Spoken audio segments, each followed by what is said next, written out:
And thank you for joining us on the Wild West podcast.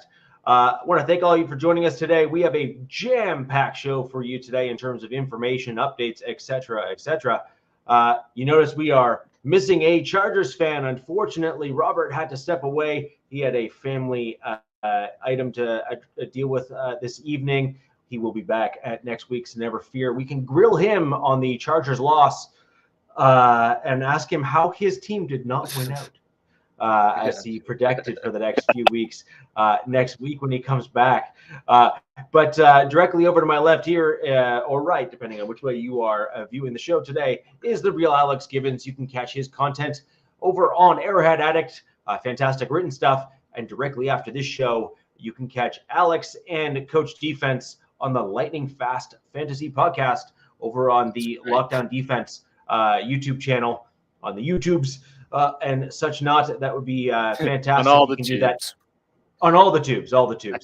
And down directly here below, you have Mr. Jack Kenna, respected Raiders fanalist, lots of history, lots of information to give us on his Las Vegas Raiders, and some new news actually for both of your teams this past week, which is going to be an interesting discussion. Obviously, we've got some, some of us have had better weeks than others after our Week 7 games. And all of us have at least had some news that has come out of our teams, which will be super interesting to get into.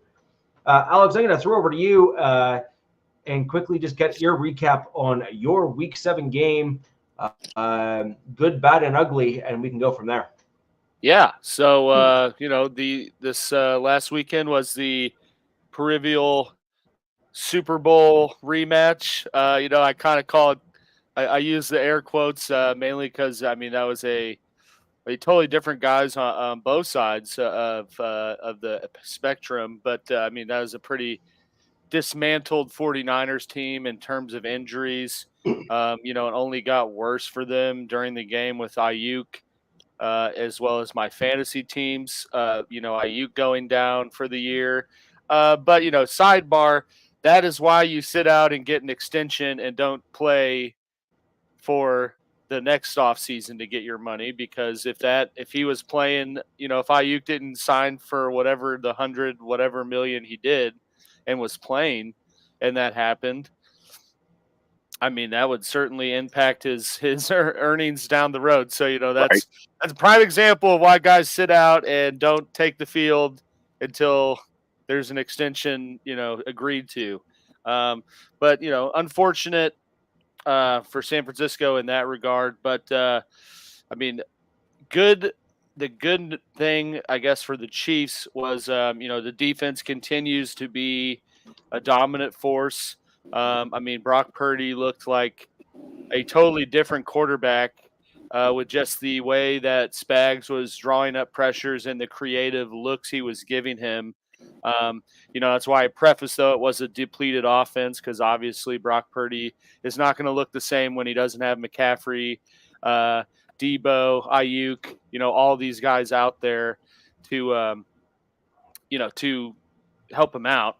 But, defense continues to look great. Interesting stat of the day, LeBron's stat of the day for the Chiefs defense, but it's a crazy one. They have not allowed a 300-yard passer since the Super Bowl against the Eagles. Wow. So, and that's, I think that one speaks to the longevity of how good this defense has been when you couple with the fact that pretty much since that offseason, they've kept the same guys, outside of losing Snead. But for the most part, kept the same core of players around and continue to be that productive on that side of the ball. But as everyone, with that, you take the bad. And as everyone, I'm sure, is seen on every major media outlet, everyone wants to talk about Mahomes and his stat line, especially passing the ball. And I know that's a concern I've brought up probably the past 3-4 weeks now, in that this, we haven't seen that explosive component to this offense really yet. The passing attack is very can be very inconsistent and stagnant at times. But I think that comes with the territory of, losing your running back, having to bring a guy off of the street that, hasn't been a number one bell cow in 3 to 4 years and get him up to speed. You lose your big free agent signing before the season starts that you anticipated being your deep threat. Then you got to transition to, the guy with the potential pending suspension, and then he gets hurt, and you got to trade or bring Juju in, and then he gets hurt. So it's just, um, it's honestly, a testament to how great the defense is, but I think also a testament to how properly ran the franchise is in terms of the depth that they get, and you know being playing like more of the long game than the aggressive. I gotta make a move to supplement this type of approach, because I mean they find ways to win games. It's for the defense. But for the defense being good, they probably have one or two losses up to this point. But it's for the quest of three-peating, for them to be the only undefeated team left, and this offense is playing as bad as it is. And we've seen in the past, evidence of them improving as we get closer to, the more meaningful part of the season. There's a lot to be optimistic about, at least on the offensive side of the ball. And honestly, I mean, this is just what good teams do, and especially teams that have a great / elite defense. You don't make too many mistakes to put the defense in a bind. You let them do what they do. I mean, I just told you how they've gone over a year without giving up 300 yards in the air, which in today's day and age is like batting 250. You know, if that, I guess 250 is not even, that's unobtainable now in baseball. But but you do have to get concerned with Mahomes' picks. I mean, he has a pick every game. I think he's tied, if not in the lead, for interceptions thrown. Not all of them are on him. Some of them are just drops, are batted balls. And some of them too, like the one he threw this last game. I mean, Worthy was wide open over the top. He threw it as if, to get air under it for Worthy to use his 4.2 speed and get to it. Worthy tripped, which allowed the safety, who was a good 2-3 yards behind him, to catch up to that, kind of overtake where Worthy should have been and pick it off. So I mean, you have to credit some of it to, like I said, the injuries and and getting the familiarity with these guys that are now having to be thrust into 1A, 1B type roles. Because every defense they play, I mean, you can very clearly tell they're damn near double, triple teaming Kelsey. Like, everyone is very concerned at where Kelsey is at all times, which opens opportunities for Worthy to be open over the top and things like that. They just, haven't quite hit that meshing point of all of that clicking yet. And I'm confident as a fan and someone who's, watching every game, that will happen at some point. But I also wouldn't be a true fan if I did say I was a little concerned with just the aggressive rate that interceptions seem to be happening. It's almost like it's kind of like the Cannon moment in every game when they seem to turn things around as they look sloppy, or more sloppy, I'll say, and then throw a pick, and then they kind of kick it into gear, emphasize more on the running game, and use that to set things up. And Mahomes has also kind of progressed up to this point in his career to be less of the, I'm going to just throw it, 40, 50 plus yards downfield because I can, and try to hit this deep ball, and taking more of what the defense is giving him, which is, the less boring quick outs that are 4 or 5 yards, or the quick dump down that are 4 or 5 yards, and they're moving the ball that way. But you got to, shout out to Kareem Hunt. He scored 2 touchdowns. He, had an excellent block on the run that caused a whole bunch of stir on Twitter, or X, formerly known as Twitter, about implementing the ability to lay out quarterbacks. But I mean, yeah, they are continuing to have a great run game despite losing Pacheco. Kareem Hunt's been a breath of fresh air coming in and being able to, I honestly have more in the tank than I thought he would. Well, I guess just how Cleveland used him. And Mahomes is, I mean, using his legs too to have to move the ball. And I mean, you certainly don't want that. But I mean, it's working. For as unathletic as he looks, he's somehow slippery athletic when it comes to running the ball and making things happen. Like, I mean, I don't understand it, but yeah, like you said, it's working. But yeah, I mean, a lot to look forward to as like I said, they're the undefeated team, remain undefeated.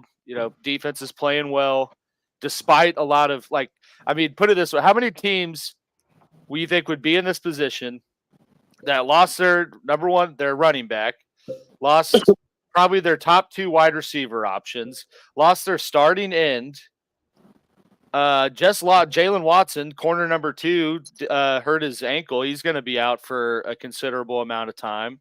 And got rid of Snead and are still in this position. It's zero. Only your Kansas City Chiefs. It's a lot of it. I mean, I'm not trying to puff around about it. I mean, they've been good since Mahomes has started, but I mean, you see why teams don't three-peat, because stuff like this happens. And, now it's either you wait to see if there's an implosion point or you wait to see if they figure things out and things start to look, a little more better than they already are. And I mean, history would tell us that they're going to figure things out a little better offensively, especially as people come back into the fold. Pacheco's already back to running on a treadmill and things like that to ramp up. They're just dropped news that should they make the playoffs, they're expecting Hollywood Brown to be back at that point. And on top of that, I mean, as you saw by my little note here, I think at the 6 a.m. it came out that they traded for DeAndre Hopkins today. So, I think the last 3-4 weeks I've been preaching that they were going to need to make a move, and that I was confident that they would, just after they had the time to assess what they have in their room. I guess fortunately / unfortunately, or maybe I'll start with unfortunately so I don't seem like such a douche. The injuries I think pushed them into making that move quicker, but it was certainly been a weird approaching the deadline time this year. It just seems like a lot of wide receivers are moving, and it's like an arms race for these teams to add, additional pass catching weapons. There are a lot of news has come out after the fact that they were in on Cooper Kupp, but it came down to how much money the Rams were willing to eat. And here, I mean, this D-Hop move is, I think, the best of both worlds, because you get obviously experienced receiver that has put up elite seasons. I'm not going to act like they traded for Houston Texans DeAndre Hopkins, but it's still better than what they had. You gave it up for a 5th round pick that turns into a 4th, and the Titans are eating, I think, 60 or 70% of the money that he's still owed. So you hope, they got, yeah, I mean, ideally it's a 4th, but to give up just the 4th round pick and not take all of his money and not have to take on his money, I mean, that's a win-win. And so for you guys out there, for it to be a 4th, he's got to play in, I think, 60% of the Super Bowl. Yeah, and he is dealing with a knee injury right now, but I'd imagine some of it was who's my quarterback? Like, I'm good. I'll see how I feel next week. And now, my knee feels a little off. I think it's going to be like that. It feels a little better this week. Devontae hamstring feels a little better. Knee felt a little better once he got into Kansas City. But yeah, D-Hop, I mean, for probably losing a step, he's never been a world beater over the top type guy, but he's never been. He's similar to Kelsey, though, in that he has that cerebral component to be able to feel the soft spots and zones and just sit down to get catches. And I think adding that to what Kelsey brings and the fact that defenses are already, honing in on Kelsey, it's like I said, best of both worlds for what they gave up. And you hope that this is the missing spark to kind of push forward the passing game. Because honestly, I mean, if they didn't trade for DeAndre Hopkins and Veach, I think said today that they're anticipating or shooting for his debut, this Sunday against the Raiders. If they didn't do that, they were going to go into this game with 4 wide receivers: McCole Hardman, Xavier Worthy, Justin Watson, and Sky Moore. So essentially just 3 wide receivers. and McCole only shows up when they play San Francisco.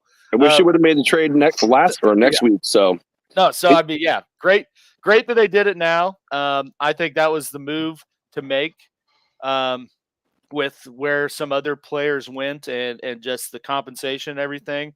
And I mean, looking forward to Raiders week and seeing how this addition helps move the offense forward. Well, you got to think about it. I mean, D-Hop's had 7 out of his 12 years over 1,000 yards. Tennessee 8, but 2.5 million of the contract too to make it work, to get that conditional, possible upgrade on picks. And D-Hop's the one thing that he can do. He's got hands, and it's something KC. We look at last year did not have, which they're going to get this year, and he's going to contest for those 50-50 balls. Yes, and I mean, he finally has a more competent quarterback than he has the past couple of years. Right. So I mean, you got to think that putting those together, you're going to see a totally different D-Hop than we saw with Will Levis in Tennessee. I mean, excited about the move. Interested to see what you guys do with him. I really am. I think that it'll be very interesting to see. I think that he's an intelligent football player. I think that he is capable of doing. I think he's a better speed runner than Kelsey, with better hands than Kelsey, with the ability to catch the ball in more contested spots than Kelsey. And I think that when you kind of combine those things, I'm going to be very interested to see. I'm trying to find the best way of wording this without having it come off as completely negative, but I have no other way of saying it. Expect it no other way. No. But I don't really mean it as negative as it's going to come out. Your quarterback has struggled for whatever reason meshing with new receivers. I don't have any other way of putting it. They just don't have the talent to those D-Hops, though. I mean, you look at the receivers that are on there right now. There's just no comparison. No, but that's not what even Rice, he would have little moments where he looked okay, but he never had that Tyreek Hill Mahomes moment. It almost is like Mahomes is either not practicing as much with the wide receivers as he should. And again, I'm really not trying to knock him, Alex. I'm just trying to there's got to be a reason, right? So as an example, Tyreek Hill, Travis Kelce, Patrick Mahomes. They all kind of came up in and around that same time. And it stands to reason that because they were all second stringers, quote unquote, that Mahomes probably was throwing the ball to those guys a ton. Tyreek Hill saw the field just because he was an athletic freak, but he was never the number 1 wide receiver when Alex Smith was the dude on your team. Tyreek Hill was on the ascension at that point, no doubt. But he was still not the guy. He was not Tyreek Hill really until Mahomes was his quarterback. And then you really started to see Tyreek, they groomed. Start to kill people, right? It's pretty sweet. Yeah. And so I guess what my point is how are you going to overcome that? Because you have Worthy and Mahomes who haven't seemingly really clicked yet. I mean, you're coming into week 8. At some point, when are you going to figure this out? Well, you got to look at it this way too, Richie, is that, when you got a kid with that type of speed and you look at the other receivers, the guys that are out, and what's still out there is, you can afford to, double and put a safety, over the top, because these other guys aren't, as good as, the players that they lost.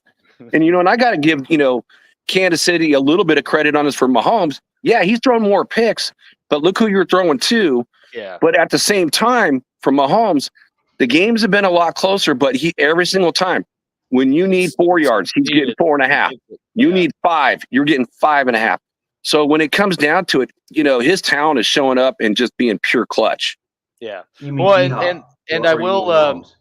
He's talking about Mahomes, but in terms of the speedier guys, I mean, you saw it last year too with Hardman. I think there's an added component to completely meshing with those guys where you're on the same page because they're so much faster than the other options you're throwing to. Because I mean, I could still think, I know probably 3-4 games last year where I talked about, McCole Hardman, and they took the same type of deep shots they tried to take would take and successfully take with Tyreek, and they would just for every reason it'd be, right off, like right at the fingertips. And I attributed that to just the added component of having to time your throw with how fast this dude is and the fact that he's going to add 5 more miles per hour the minute the ball's in the air to get that added separation. So, I mean, that's something that comes with time. And I think the benefit with Tyreek is that he was a running back. He was a running back kick returner coming out of college. I mean, with a lot of off-field baggage. But, Reed, they molded him into a receiver.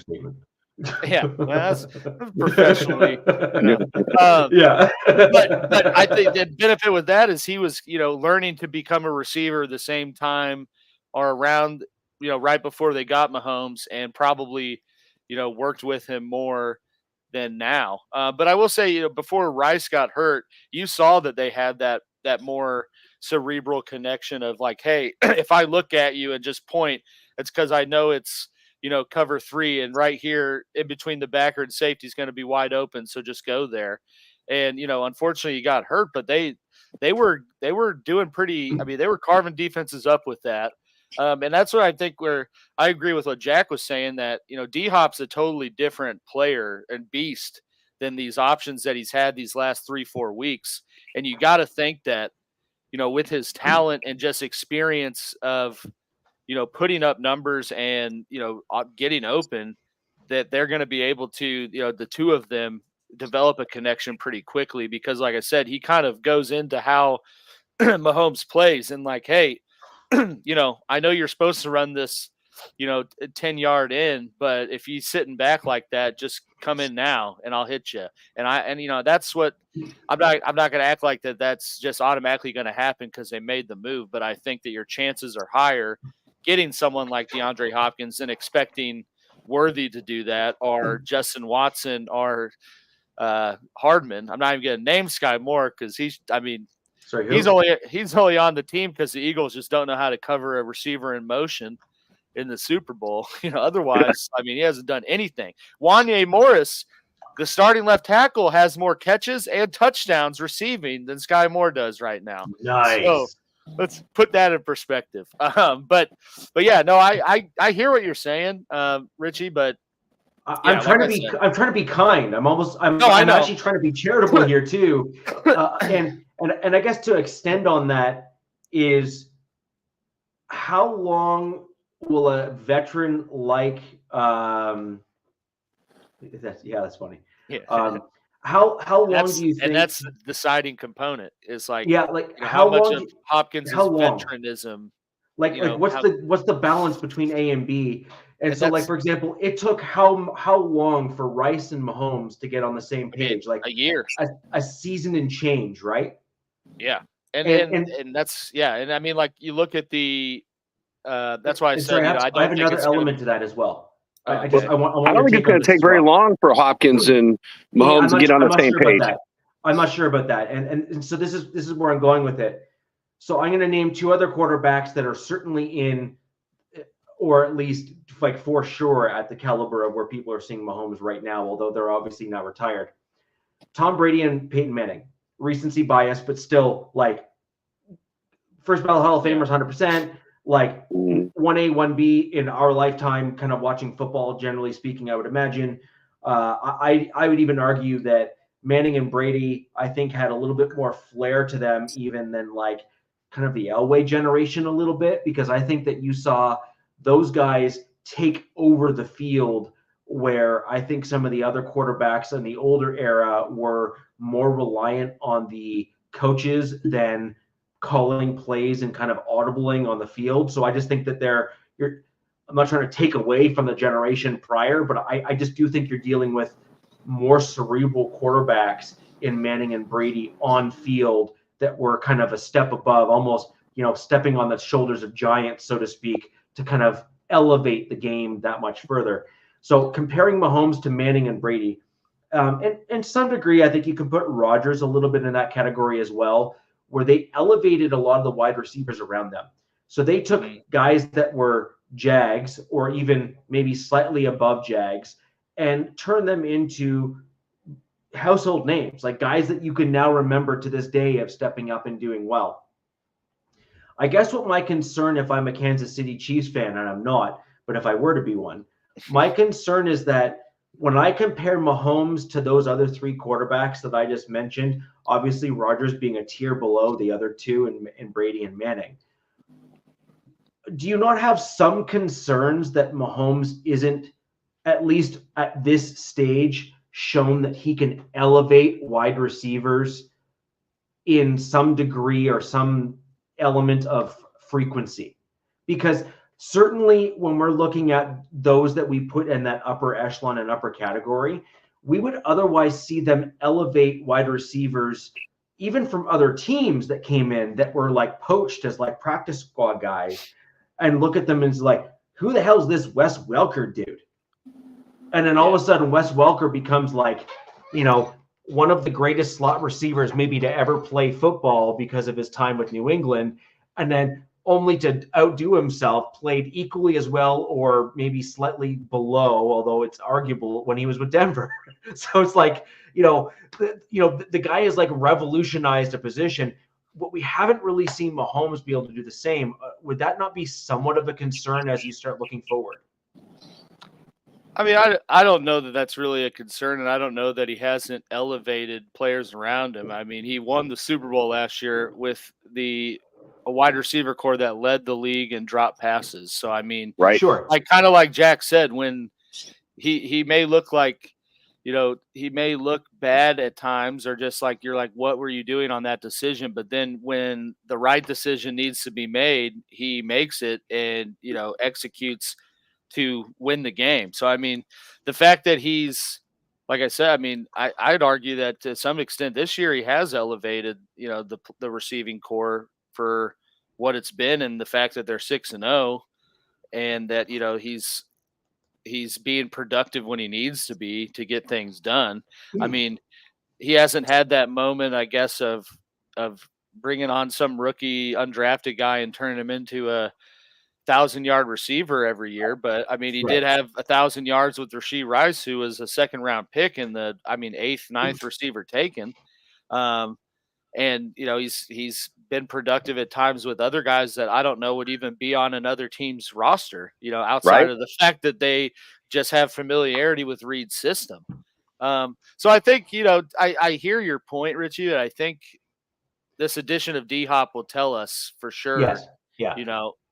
If it's a Mahomes thing, or if it's just like these guys are at their ceiling, and they've gotten everything they can out of him, and there's no room for improvement in the 3-4 guys I named. Sure. So I don't know. Yeah, I mean, just a lot to be optimistic about. But like I said, I mean, I'm not expecting it to be this automatic connection because, I mean, as we saw, everyone knows the connection that Devontae Adams has with Aaron Rodgers, and even three catches, 30 yards. Even that super, connected group could not go out there and light it up. Granted, Pittsburgh's a pretty solid defense, but if they couldn't do it, it's almost unrealistic for me to expect DeAndre Hopkins to just come in, get 10 catches for 100 yards and a touchdown right off the bat. But I do think that. No, I don't see that for the first game.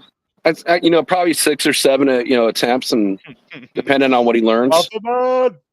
Yeah. No, and again, it's better than I honestly thought that they'd make a move of like bringing Demarcus Robinson back because they know he's been in the system and he can run the plays without not knowing where he needs to be. I thought that's the type of move they would have made, and I don't know that that's one that would give me the same impression I have right now of optimism that things are going to turn around at a decent rate.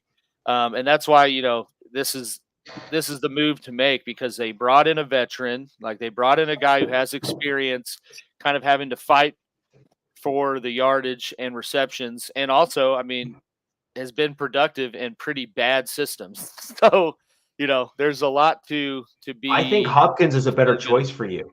Yeah, no, I do too. I actually think he's a better choice. Like I'm actually kind of low key upset at the move, because I actually think that I think he's better for your team than Amari Cooper would have been. Yeah. I think Amari Cooper runs sharp routes, but I just don't think he has any football IQ / anticipatory ability. So, like, for example, with a guy like Mahomes who will improvise to extend a play, Amari Cooper is going to be there like, I ran the route. I ran my route. Exactly, I was wide open. Me there, like what the heck? Yeah. And then Mahomes is like, yes, but I wiggled and waggled, and then I did a spin move, and then I did like hopscotch in the backfield. I need you to be here, and I need you to be on the other side of the field, and you should know that. And then a guy like Amari Cooper is going to be like, but the route tree said. Yeah, like, you know what I mean? Like he's the nerd with glasses on that's sitting there in the back room. Can you hand me my stapler? Explaining to you that there's like my stapler. I can solve pi to like the 15th decimal place, off the top of my head, kind of thing, right? He's that dude. And do you know what? A guy like Peyton Manning would kill it with a guy like Amari Cooper because of that preciseness and all that kind of stuff. Exactly. Mahomes Whereas a guy like Mahomes he needs an improv style receiver. That's where Kelsey comes in with his QB kind of mentality from past experience. And I think that's where D-Hop can actually probably come in and help you guys a little bit more. It's also going to be interesting to see, because D-Hop's is a 50-50 guy. Yeah. And I can't remember the last wide receiver that's been on KC that's been, as a receiver, a 50-50 wide receiver. I mean, we know Kelsey's a 50-50 guy himself, but I've never seen it on the outside. They have it. Receiver that has that capability. Anytime the past 2-3 years, anytime they've taken a 50-50 jump ball outside approach in the red zone, it's been to Kelsey. Whether he's lined up outside or he runs, they motion him to get him in momentum to do it.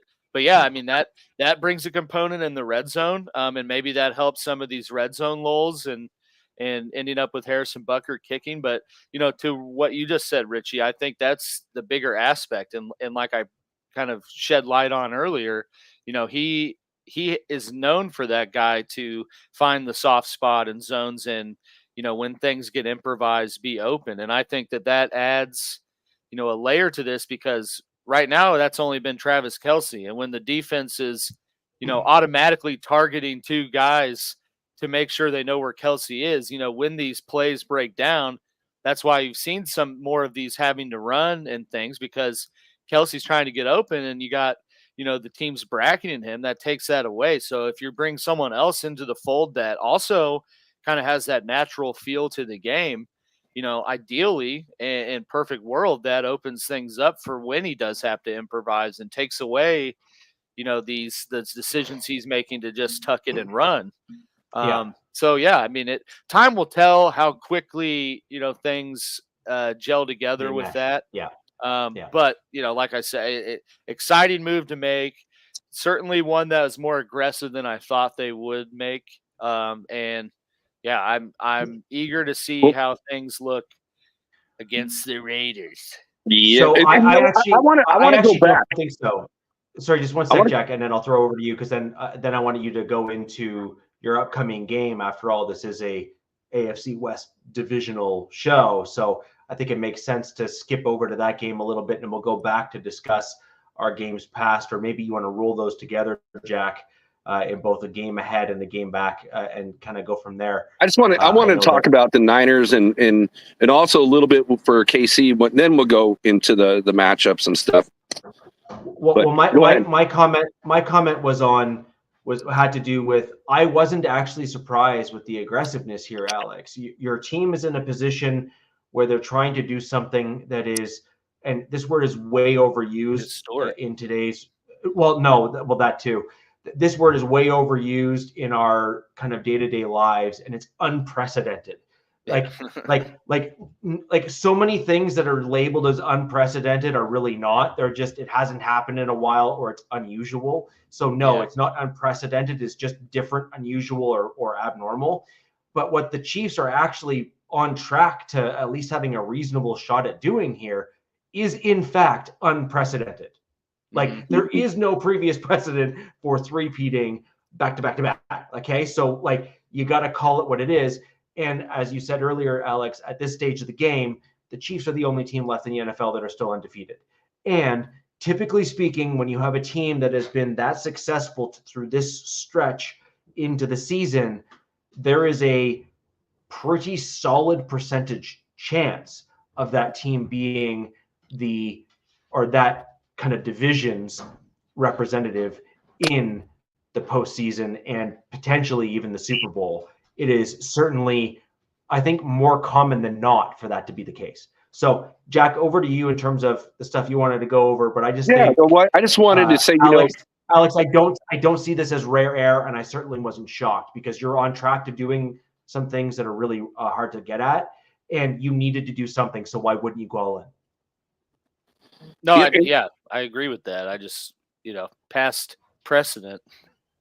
It's shown they wouldn't have done something that aggressive. But yeah, no, I'm for it.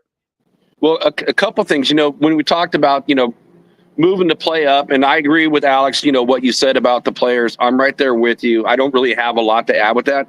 But what I got to say, you look at Mahomes just finds ways to win. Bottom line. And you look at it right now, the Kansas City Chiefs have won 12 in a row, dating back to Christmas of last year. So, I mean, they just keep doing it, and they find players, and they plug them in. They're successful.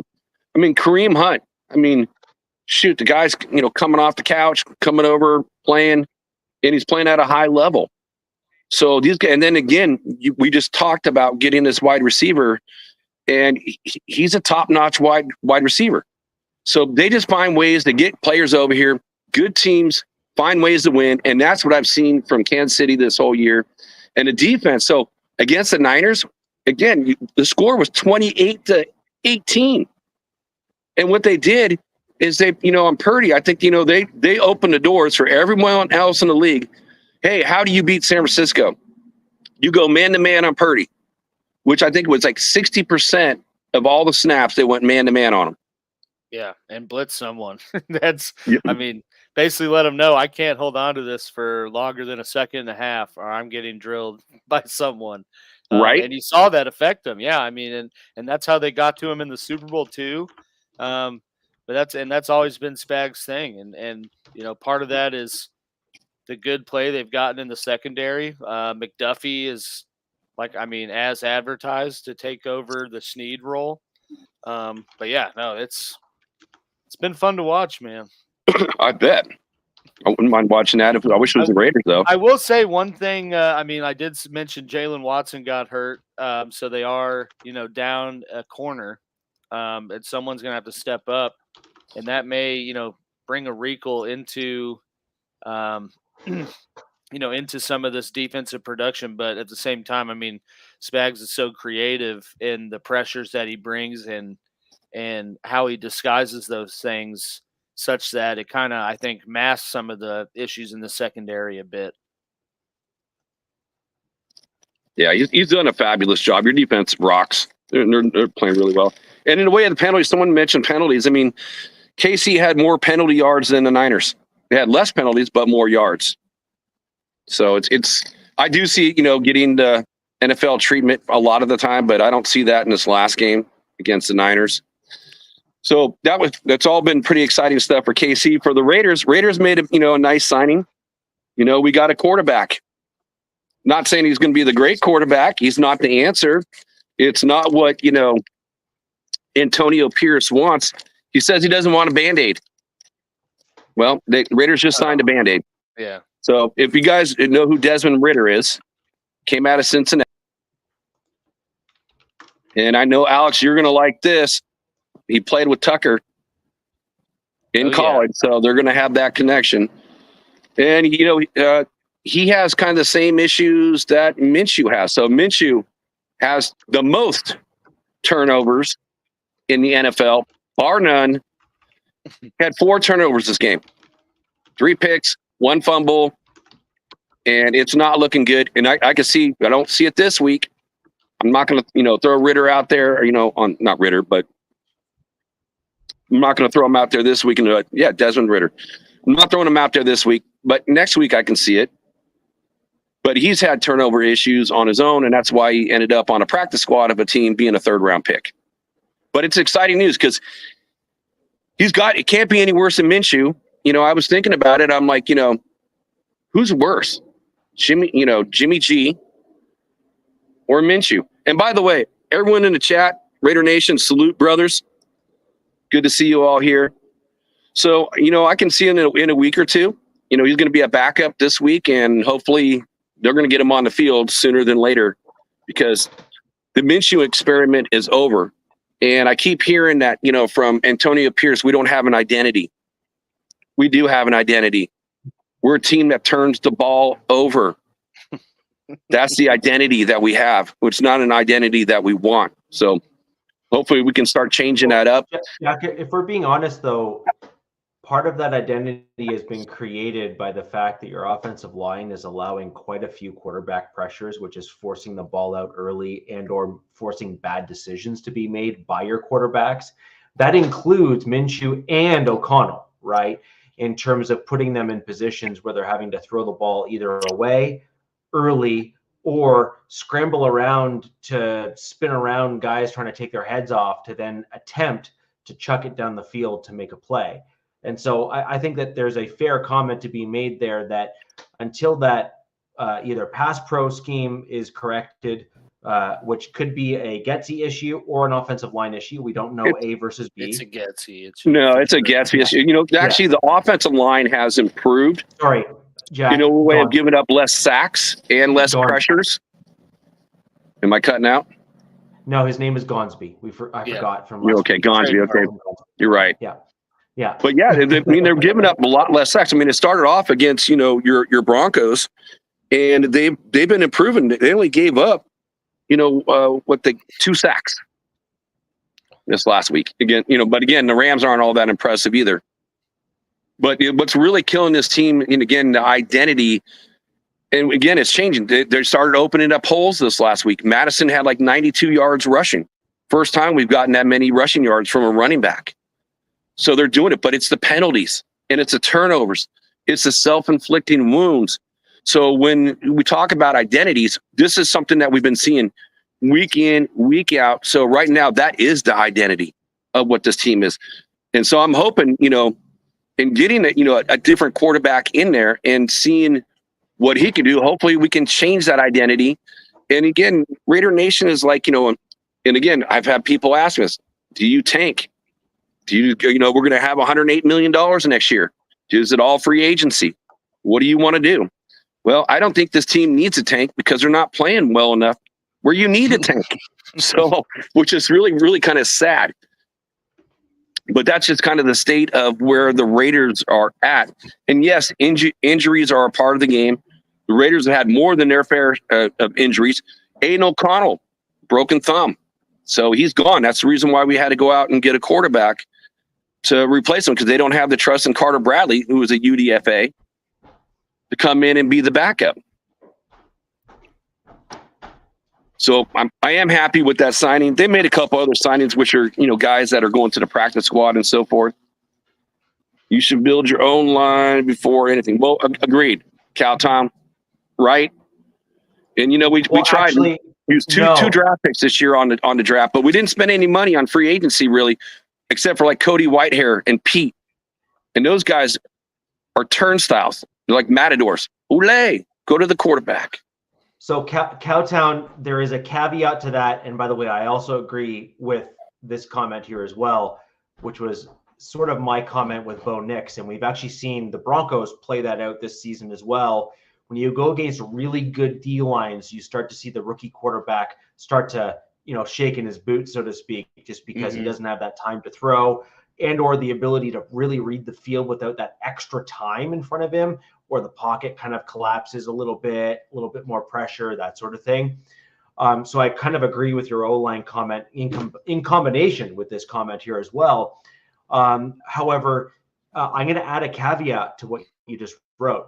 I agree with both comments, but you need to also know what scheme you're going to be running and or your approach to the game. And so what I mean by that, and I'll even clarify even further to even pigeonhole my comment even more, and I'll own this as well, obviously, as I always do. If you're going to be a running team, you need to build a team of offensive lines that are maulers and aggressive at running the ball, and just own it. That's cool. Do you? Right. You don't need to throw the ball over the field if that's your offensive identity. If you're going to run the ball down teams' throats, do it. Just do your thing, right? However, if you want to then be a pass-happy team, you need to build an offensive line and an offensive scheme that leans in that direction, and you have to own it. And so that's my only caveat to that, which is you need to know what you want to do first. And frankly, I think, Jack, what your main problem is right now is you don't have a direction. And I put that actually on AP. That's what I was saying, Richie. There's no identity. No, but I put that on AP, which is he needs to go to his offensive coordinator and say, we're going to run this and we're going to look like this. Now you can either do it or you can't, or you're fired. And, the firing part sounds pretty damn good at this point. Because you know what? If they went from a power blocking scheme to a zone blocking scheme, they got a mishmash of offensive linemen that, some can do a little of this, some can do a little of that. None are really good at both. And that's a problem. And then your running back that you have in the way of Zamir. On this comment here, Cowtown, I actually disagree with this comment. Your Raiders team is very good at running the ball. At least they were last game. So now the question is whether or not they can then repeat the same fate, if you will, against the Kansas City Chiefs. And if they can, then I actually completely disagree with this comment, because if your roster is built to complement a QB style like an O'Connell, then you're going to be built as a pocket passing team who's going to be more akin or a little bit more leaning to pass protection and pass pro. If you're a team that's going to be a run-heavy team, you're generally not building an offensive line for a pocket passer. You're building an offensive line that's going to be more like the Ravens with like a Lamar Jackson and Derrick Henry. Sorry, I just disagree. No, and I agree. But that's the thing is the Raiders have been better at pass blocking than they have been at run blocking, for 100% for sure. Like I said, this was their best running game they've had all year.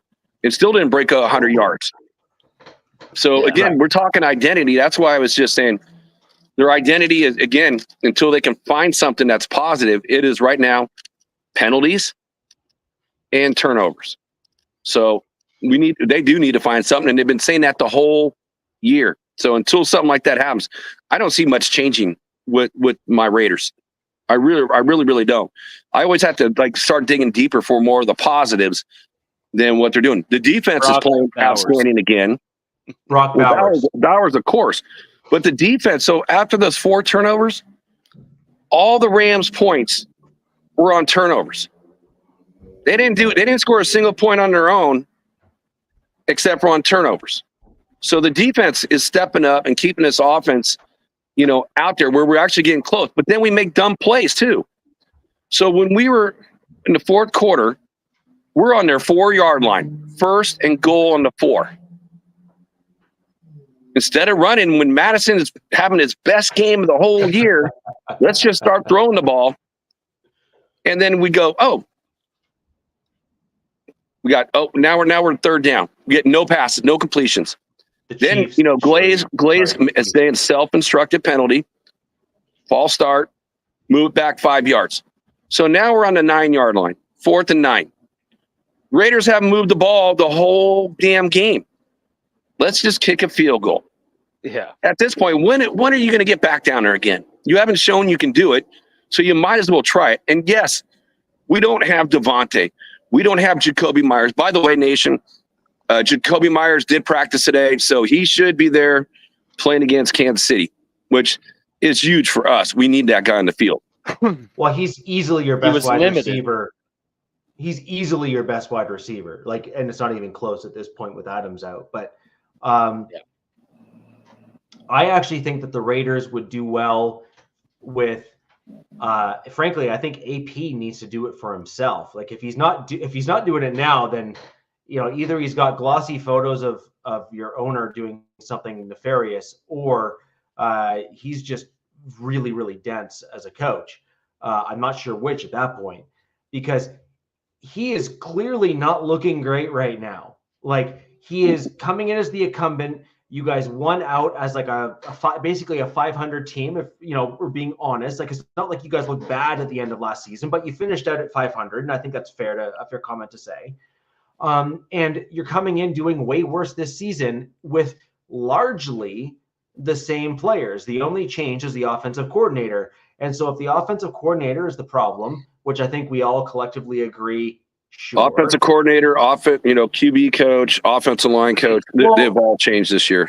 Well, QB coach may have changed, but is it the QB coach making the problems, or is it the scheme that's making the QBs look worse than they are? I think it's a scheme. I think everyone would agree it's right. So I think you change out the OC to something else, and I think that's important.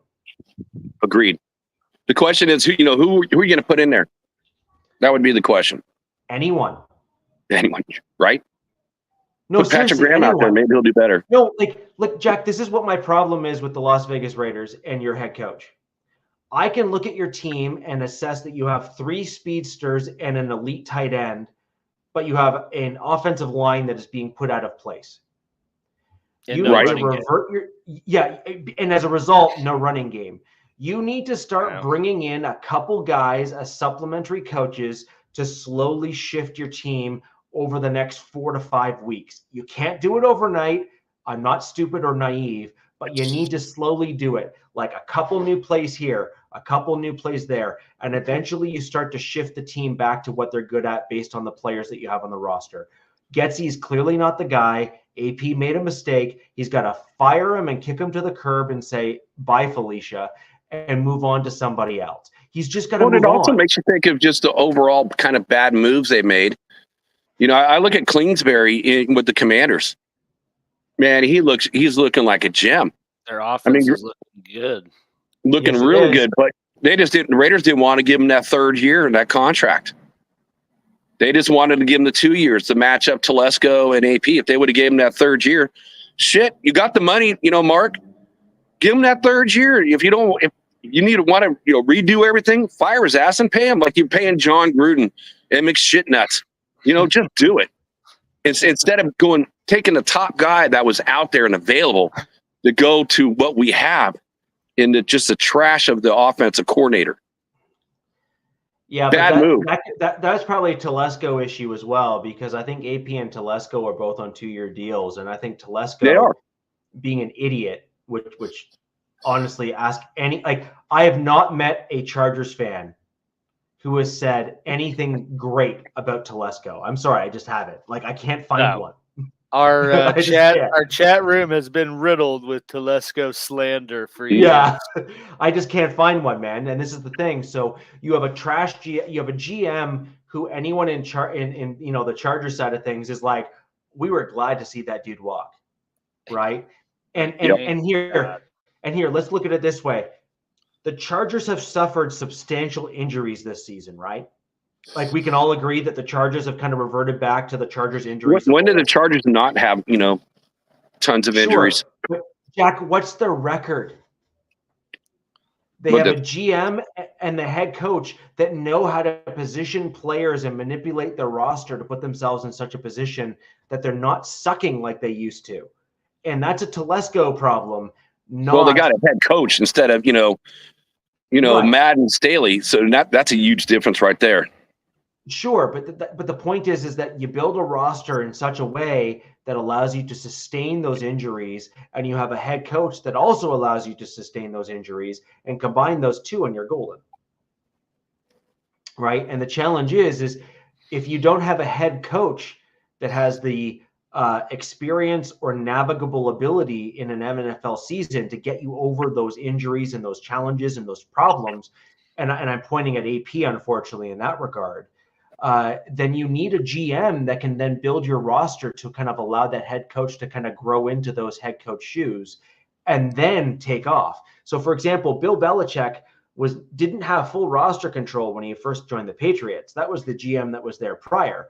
Bill Belichick kind of grew into that kind of I control everything role, and then basically started rolling and winning, Super Bowl after he proved himself.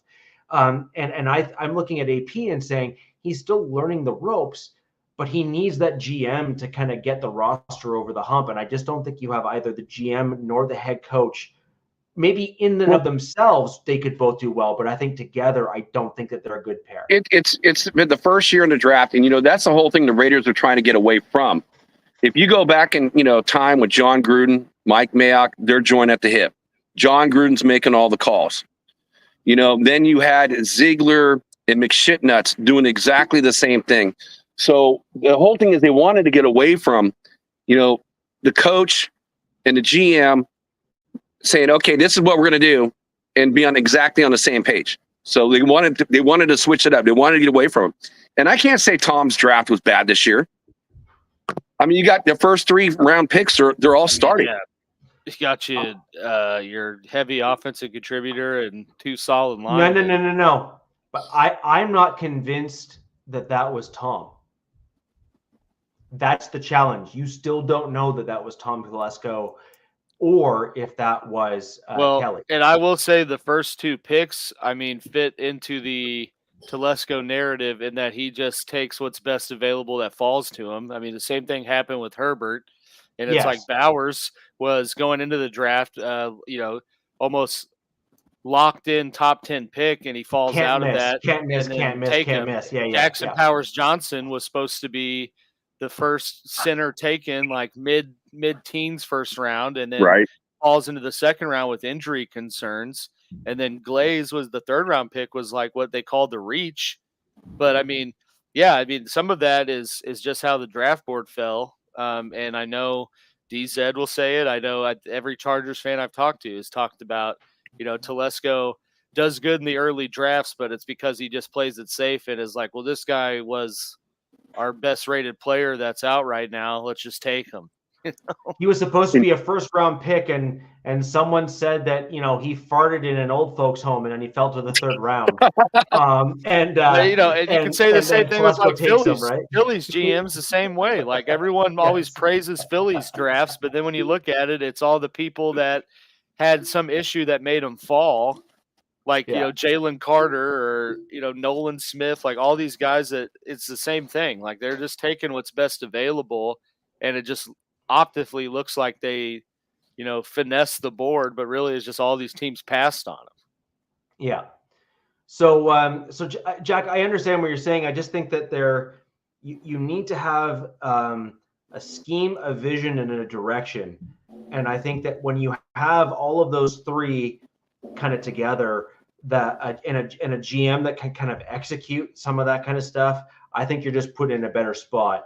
I'm not convinced Telesco has that, and I'm also not convinced that AP has the will and experience or the clout within the building to get into Davis's ear and say, here's the plan. And I mean like a multi-year, we do this, and this is where I want us to get to. I'm not convinced that he has the experience or ability to do that yet in his career. And I think that he would have had to have leaned on a more experienced GM in order to do it. And we're gonna find out next year. I think the Lions are a great example of that. The Lions used to suck, and I mean like legit. They literally won 0 games one year. Right. And honestly, if you look at them the last say 5 years, and really it's like since Dan Campbell really joined them, they last 2 or 3 they've been on fire. Like literally on fire, because Dan Campbell is building a team with a vision, which is we're angry and we're like just brutish. Like we are the guys that stay in the gym until the very end when it closes, just because we want the extra burn from the weights. Like, you know what I mean? Like that's the type of team that he's building, right? And like DZ said too, what the talk about the Lions draft, like, 2 years ago when they took Jahmyr Gibbs, everyone was like, "What the hell are they doing?" And it was because they knew they wanted to build through a running game and have a two-headed rushing attack, because they took him 10th overall or something, and also paid David Montgomery that same offseason, but knew, hey, we're going to set Jared Goff up for success by giving him two reliable options and having that identity and building through that. But Alex, that's the vision. That's the vision. I know. That's a complimentary, a complimentary point to your point is what I was throwing out. Exactly, 100%. I mean, my thing, not that I watch every Raiders game all the way through, but I think that the biggest mistake was not bringing Josh Jacobs back. So Sharif, you mentioned about Reggie McKenzie's draft that year. Yeah, that was a great draft, but that was really his only good draft of the whole time he was here too. Doing the Green Bay way.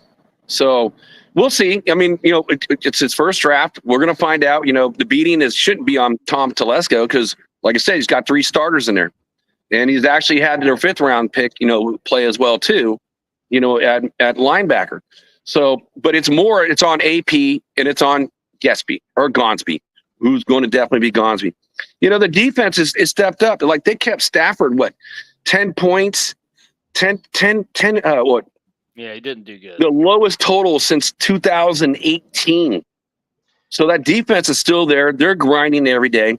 It's all about the offense. They need to find that identity and not be the identity of turning balls over and, causing so many darn penalties. They need to clean their act up. And it starts with AP and it starts with the offensive coordinator. So that's where they need to turn this game around, because you can't lead the NFL in turnovers, which is the biggest stat, right? Maybe the next one, sacks. You can't lead the NFL in turnovers and expect to be competitive and causing so many damn penalties every single game. That's just a recipe for disaster. So, Jack, I have a question for you. I'm hoping I have another Christmas Day, though. Yeah, I'm sure you are. I have a legitimate question for you here. Cowtown, I was actually speaking with Jack about this backstage just before the show started. I'm going to tie it into another team that you did not bring up, Cowtown, which is Miami. So if you're going to be looking at a way of rebuilding and doing so with some sustained success, obviously this year Miami has had some awful injuries, and frankly, I think just made a really bad quarterback choice, which they haven't opted to move on from, and that's on them and the owner. Coming back. Yeah, but he doesn't even realize he's still playing football. He thinks he's on a horse and jumping over gates. So you teach me football?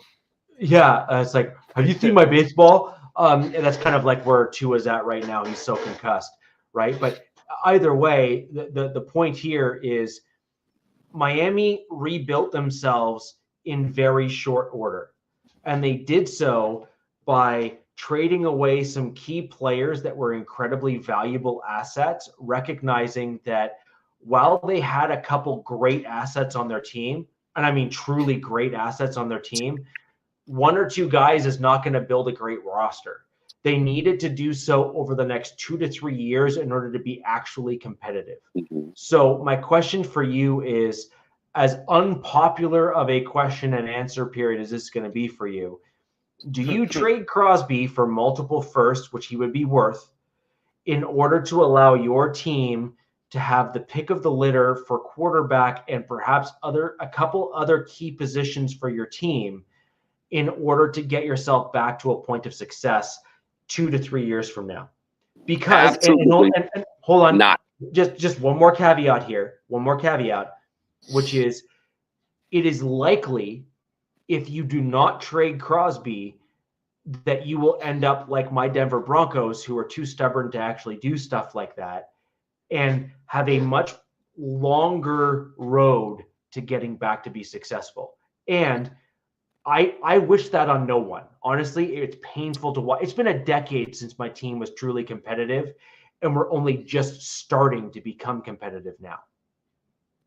All right, so Richie, I'm going to answer that. It's no, and more no. Number one, the Raiders aren't going to trade the face of the franchise. Number two, the Raiders have been there and done that with Khalil Mack. And how did that turn out? It was a disaster. So Why do you want to go back and relive something that we've already done? Where Raider fans, we're going, what if we didn't get rid of Mac? Oh, we would have Mac and Crosby on the ends. How would that look? Yeah, that ain't going to happen. We're not going to do that, and we're not that far away right now. Again, the defense is stout. The offensive line has got pieces there. What they really need, is, of course, is a quarterback. And the way they're playing right now, they're going to give up the farm. If they do halfway decent, they're going to have to give up so many picks.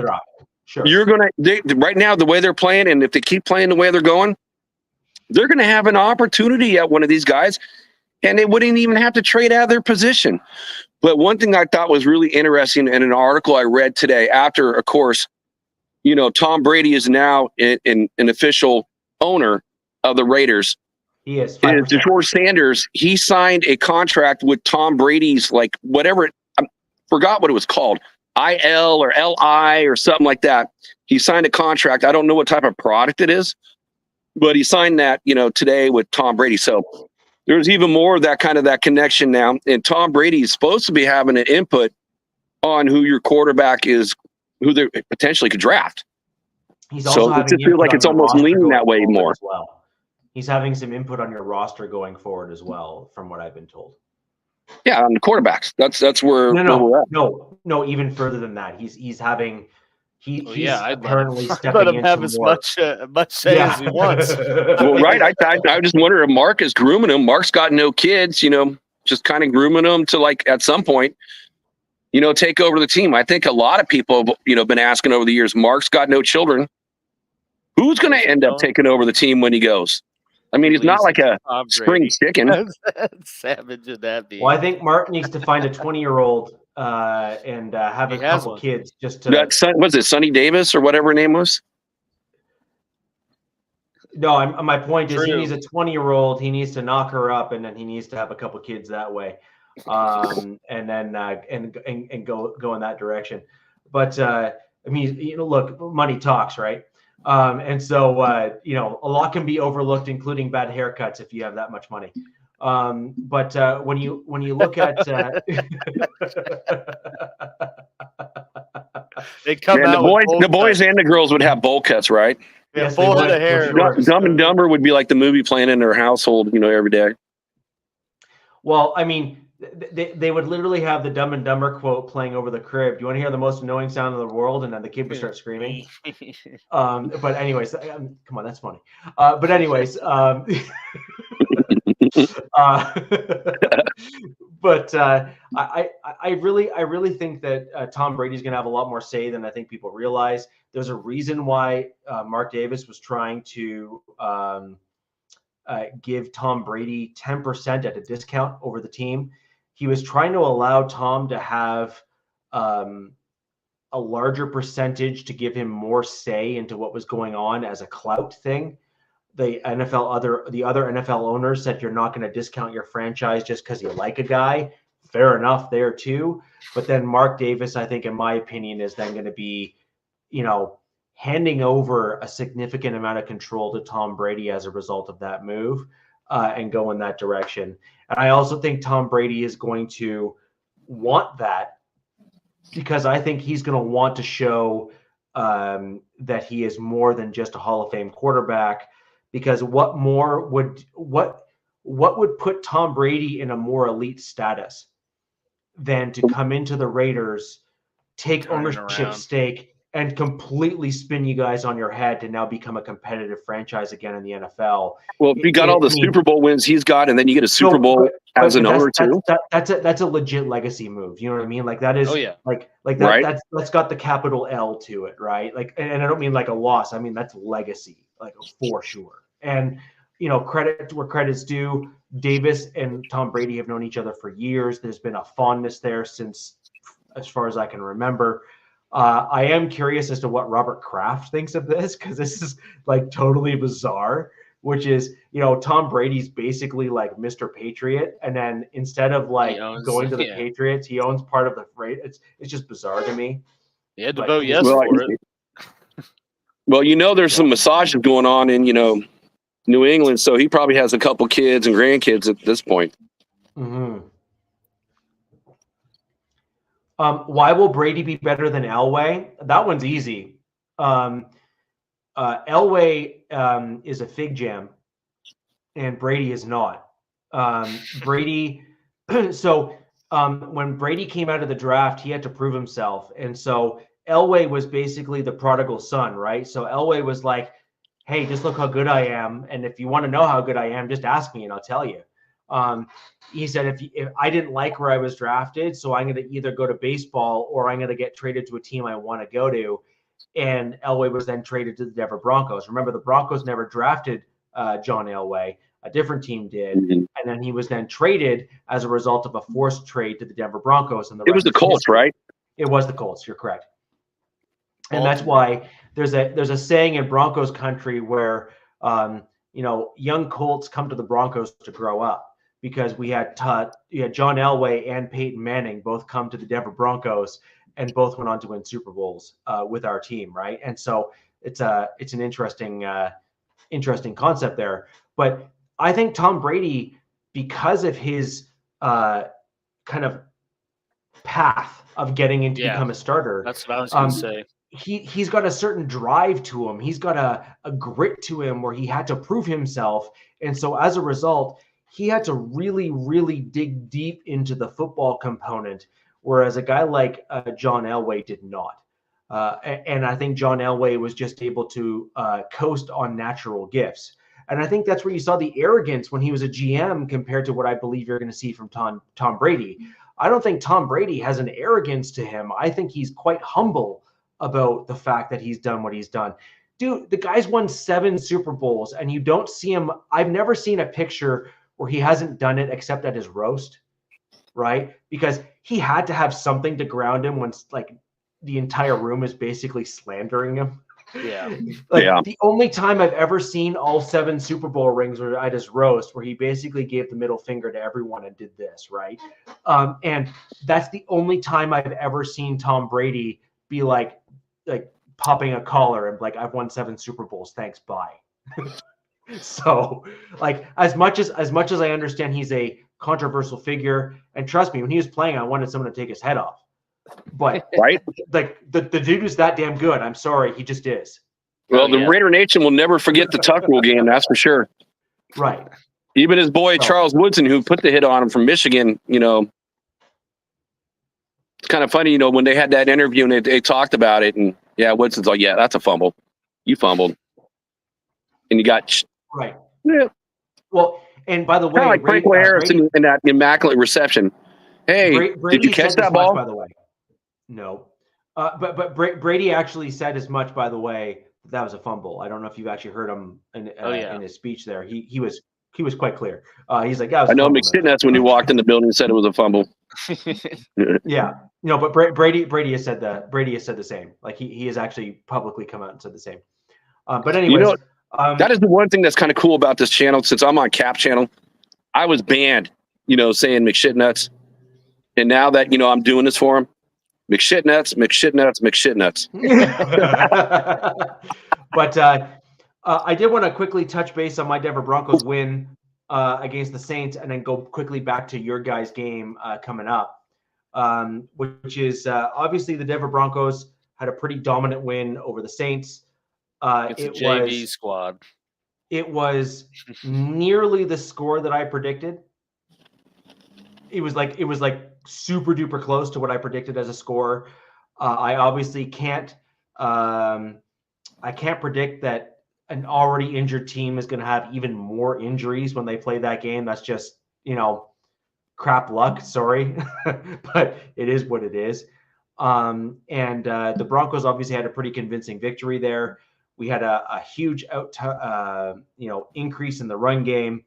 The one thing I do want to caution Broncos country, like you just have to rein it back in.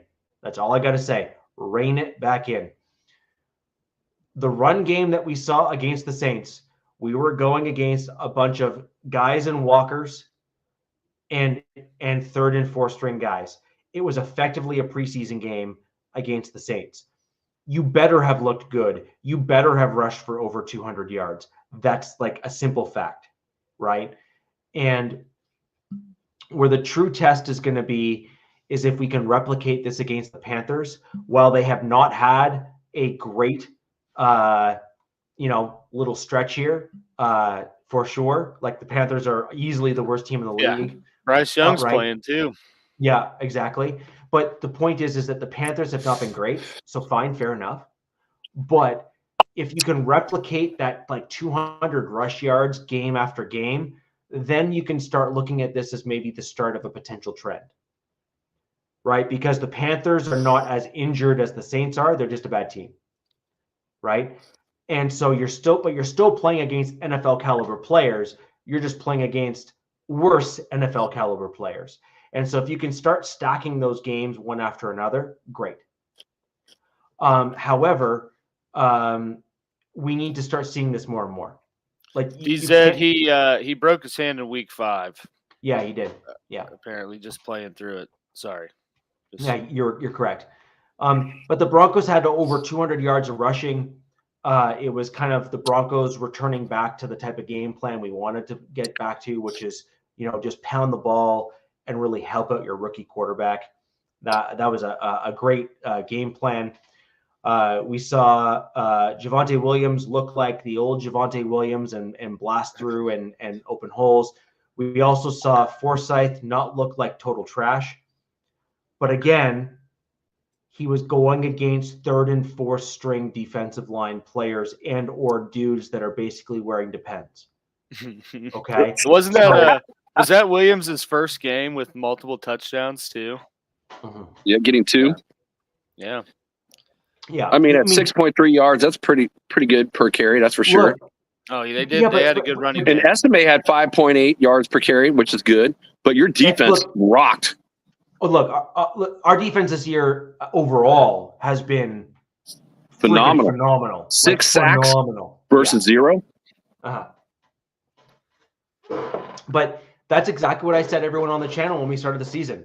You may not know the names on the back of the jerseys, but I'm telling you for sure that the Denver Broncos defense is going to well outperform any media comments that you're hearing at all. Because I knew the guys that were on the roster, and they were way better than what people were giving the Broncos credit for.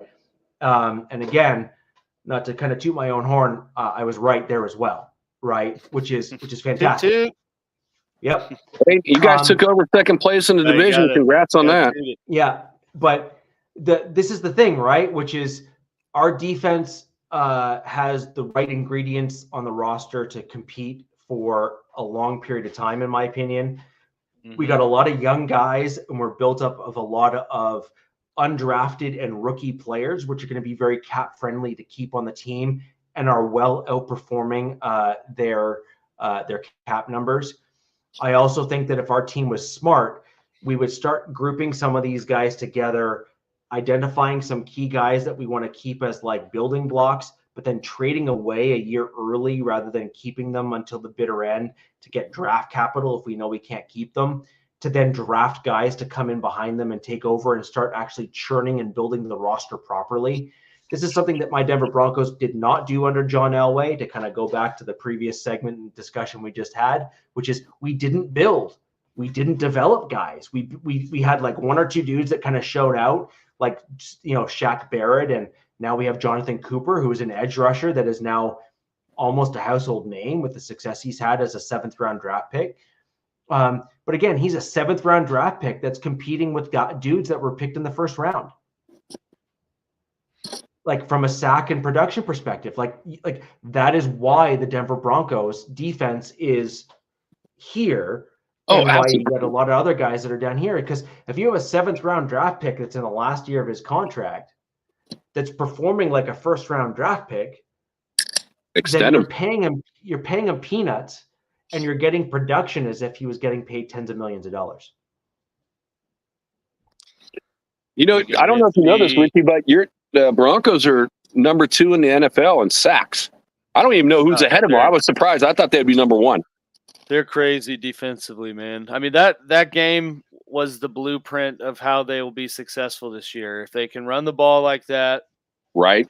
Stop opposing offenses like the way that they did and not put the game in Bo Nix's hands, I mean, because he's effective when he needs to be, but I think it's also a matter of, the run things are setting him up for that. Whereas it's not like, okay, Bo, we need you to complete 6 passes this drive and get us into the red zone, But yeah, I mean that, like, as long as that defense is playing the way they did, if they can just go out and run the ball like that every game, like they'd be in it down to the final seconds. Yeah, and so what we continue to see even in the Saints game, and I will give a single critique actually of what I saw in the game, is Bo Nix is still missing what I'll call defensive read offensive plays. And so where I'm going with that is, if you start seeing defenses creep up into the box, Bo Nix is missing the fact that allows for a deep ball to be thrown, say, over the back to the back left corner, for example. He's just not picking that stuff up. He's not allowing those plays to develop. He's not he's not throwing with the anticipatory throws to get that ball arced and into the back left corner to get that 30, 40 yard, because he doesn't recognize that that's the thing. But do you have that wide receiver that really can do that? I mean, well, that's the thing. We do. We have Sutton. We have Mims. I think what the problem that we have this year is that a lot of people don't realize that our wide receivers are actually much better than they really are. It's just they don't actually have a quarterback that's able to fully read the field pre-snap and be like, it's that guy. Well, yeah, and it's funny you say that, because we kind of saw that, with Russ coming in. Not to full circle this with Russ, but right. You saw and you saw at least 2 or 3 plays to Pickens that were like touch throws that Russ knew, if I just put it to this spot, like it's only where he can catch it, it's either good or incomplete.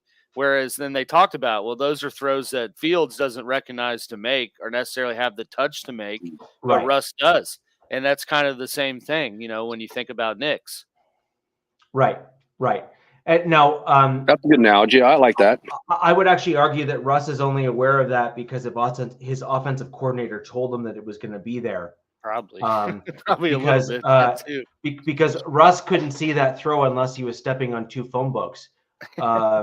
So there's that, it all too. just by chance for Russ? Because, I mean, I saw some crazy stat on the NFL Network about throwing balls that are like, they only got a 20% chance of where they get it, and then he gets it, and he's like leading the NFL over the last several years in that category. Yeah. So is it blind luck for us, or is that just purely a skill then? It's a combination of both, I think. I think Russ has some instinct, and I think that's fair to say, and I think that's an important piece. He has some touch with throwing it. He certainly has a touch in throwing it, and that's a baseball that's from his baseball experience, where he has the ability to kind of like drop it in nicely. And you have to give him credit where credit's due in that regard. But at the same time, Russ doesn't see the field particularly well. Bo Nix doesn't see the field particularly well. Bo Nix at least can see the field because he can see over some of the linemen because he's taller. Russ has a challenge where, unless it's in shotgun, he can't really see the field because he's not tall. This isn't really like just me slandering Russell Wilson. He's simply just not tall enough to see over a 6'6" dude standing in front of him.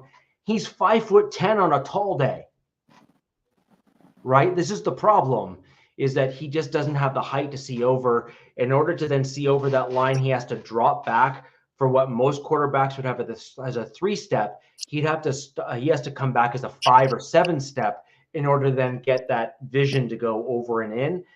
And now he's got the arm to do it because he's got the baseball acumen in order, like the mechanics, to actually do it. So Russ has the ability to do the thing. He's not old enough yet where he can't throw the ball long enough to get there. Russell Wilson, that is.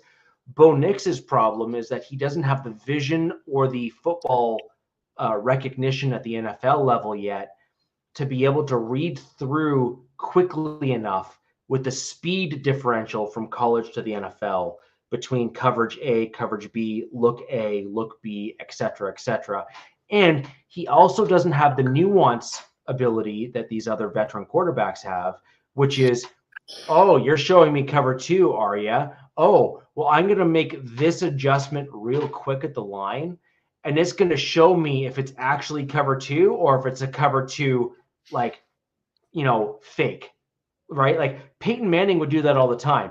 How many times did you see Peyton Manning make an audible at the line of scrimmage, and then you saw this like eerie grin behind his helmet, right? Like where he's like, how many times have you seen Peyton Manning not just call Omaha at the line of scrimmage? I think, there's an Omaha 1, an Omaha 2, an Omaha 3, depending on what play you want. Right. Every play had an Omaha. Right. But that's the point though, right? Or what he actually did against the other team was that the other team started to key in onto the Omaha, and Peyton Manning in the locker room said, oh, they started realizing I was using Omaha for something, so we changed it in the locker room and just messed with them. That's why I said there's an Omaha 1, 2, and 3. How many Omahas you're going to call at the line of scrimmage, what you're going to do. Right. And so that's the point, though, is that Bo doesn't have that, I think Bo is capable. And this is why it's just time. It's time because, you look at he didn't need to do that at Oregon. No. He really didn't need to do it. So it was just all the West Coast stuff. It's like there was not a lot of deep balls in Oregon. Well, and again, the other challenge that Bo Nix has, and I'm going to go back to it because I've said this on other shows, and I'm going to say it again, and until Bo starts to learn, I'm going to keep saying it. The dude has to start playing under center. Because the problem that you have with shotgun is it gives the defensive line into seeing you just as it gives you a line out to see them and the field better. So the problem is the benefit rather is under center. You have about your plays go from this to this, right? In terms of what you can do under center compared to shotgun or these other types of schemes. And so we need Bo Nix to go under center so that you can start disguising more looks, which is, by the way, Sean Payton's thing.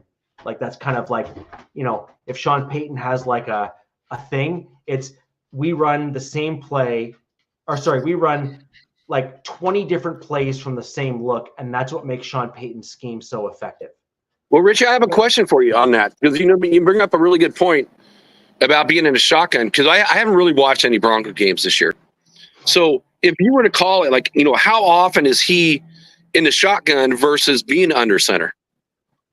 He's more often or not in his college defense, which is shotgun or some variation of a college-esque coverage scheme.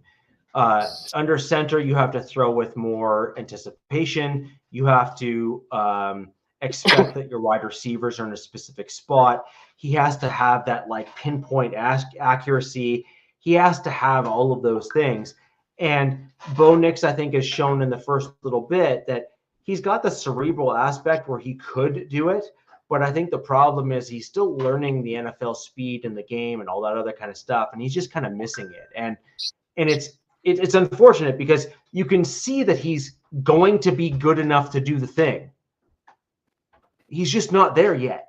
That's the frustrating part for me as a Broncos fan, which is I can see that he can do it eventually. He's certainly got the ability to because he shows flashes every once in a while. If you don't show flashes, then you're doomed because the dudes can't ever get there. He's showing flashes throughout these games here. It's like, oh, okay, yeah, he's got the chutzpah and he's got the ability to do the thing. But the problem is we need to see more of it. We need to see the progression of being able to do more of that under center throw. We need to see more flexibility of recognizing the coverages and showing that the fake that he saw last game isn't fooling him a second time. And we're seeing some repeat occurrences, which we didn't see at Oregon, by the way. We didn't see. If Robert was here, this is for Robert. See, aren't you glad you played him every game this season versus to bring him off the bench? That's for Robert. Right. And my answer is no, because I think that he could have. I actually think that there could have. Robert, you're not even here. You still get a no. No, I agree. But I actually think that around this time of the year is when I would have started to sprinkle more Bo Nix into the picture, because I think that Bo Nix would have had questions in the film room after watching, say, a Wilson or a Stidham make certain decisions, and then Nix would have been like, "How did you see that?" Hey, Willie, he got extended. So today, he got extended, so he ain't going anywhere. Right. So I just think that for a Bo Nix, I think you would have seen him questioning things that he saw on the field. And I think that these other quarterbacks recognize that at some point Nix is taking over. So it's inevitable. And I think Zach Wilson in particular, has shown that he's going to be that guy. And so I think you allow Bo Nix to learn from a guy like Zach Wilson. I think you let Zach Wilson say, don't make the same mistakes I did. Here's what I did wrong, and here's what you can do better. And I think that would have potentially, especially in weeks 1 through 4, I think would have allowed Bo Nix to allow that kind of accelerated growth that you would have wanted to see from my Denver Broncos. And I think we probably would have won a couple of those games that we otherwise lost. And to my point with you, Zach, with Ritter, is if you're expecting to get a top tier pick and not have to give away the farm in order to get it, right? If you put yourself in a risk situation, which Sean Payton has never gone below 7 games. I don't see us going below 7 games winning this year either, given our current record as we stand right now. And so you're not getting a top 20 or a top 12 pick or a top 10 pick with a 7 or 8 game or 9 game win total. And so if that's where your win total is sitting, whether or not be as high as 11 or as low as, say, an 8, I don't think you're going to get yourself in that top tier position to, say, replace your left tackle, your right tackle, etc. So what you need to start doing then is you need to start putting your position to really win and do well, to make yourself a desirable destination for top tier free agents, where they're willing to come to you because they believe that they can win and are willing to come to you with some flexibility to give your team a discount. And the Chiefs, Alex, this is for you guys, are kind of in that position where people want to play with Mahomes, and you're having a few other, very select few other, but a few other teams that are in that position as well. So that's just kind of my general take on kind of that stuff in terms of why I think the Broncos would have maybe be in a better position now, where 1 or 2 of those games that we lost by like a field goal or a Bo Nix interception or something along those lines, I think we probably would have won, especially with our defense playing the way that they are. And make no like our defense is no joke. Like they are that damn good. Yeah, it's the real deal. Yeah, like they are that damn good. Right? Deal. Yeah. So I think we can kind of agree to that general point, that general concept, which is if you don't have a rookie quarterback throwing the other team the ball and you have a defense that's playing as well as Denver Broncos defense is playing now, that is generally a recipe for success, where you can at least win those really, really tight, 1 possession games where you start getting more of those falling in your direction than the other teams, in large part actually because you're keeping your really good defense fresher because they're staying off the field longer. And I think that actually bodes well for you as a team. But Jack, let's get right into the Raiders-Chiefs game and see what we go from there. And before I get into the Raider-Chiefs game, there's a couple things I do want to point out. I got to give some positives, okay? We got to have some positives being in the cellar in the AFC West. So again, my boy, Brock Bowers, is shining, breaking more NFL records. He broke Keith Jackson's record, 47 catches, 470 yards, and Keith Jackson was number 1 at this point with 43. He's got 13 more catches than Kittle and 102 yards more than Kittle. And, he's an all-pro, and he's number 2. So got to give it to Brock Bowers. Keep feeding that kid the rock. Every chance you get. He's the most explosive weapon on the entire Raiders roster. Max Crosby is now the 3rd all-time leading sack leader for the Raiders. And I forgot, who did he pass up? Oh, Aaron Smith. He passed up. Yeah. I wasn't blowing that one up. I figured you would. Oh yeah, that was great. That was a good one.